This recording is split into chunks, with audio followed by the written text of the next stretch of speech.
Hello friend, आज हम ये J2 जो मोबाइल है इसको फ्लैशिंग करेंगे। हम सबसे पहले एक बैटरी लगा के देखेंगे। तो ये हमारा सेट जो है ये डेड है, तो हम इसको पहले डाउनलोडिंग मोड लाएंगे। डाउनलोडिंग मोड लाने के लिए हमको पावर बटन, वॉल्यूम डाउन और होम बटन तीनों को एक साथ दबा के रखना है। तीनों को जब एक साथ दबाएंगे तो ये हमारा ऐसा इंटरफेस आएगा। फिर हमको ये वाला बटन दबा देना है, ऊपर वाला। तो ये डाउनलोडिंग मोड में आ गया है।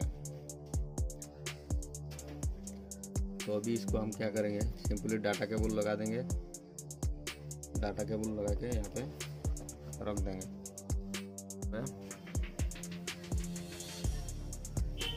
तो इसका फाइल जो है मैंने यहाँ पे एक्सट्रैक्ट करके रख लिया है।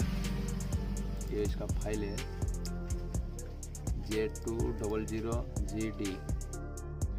तो यहाँ सबसे पहले हम ओडिन को ओपन करेंगे।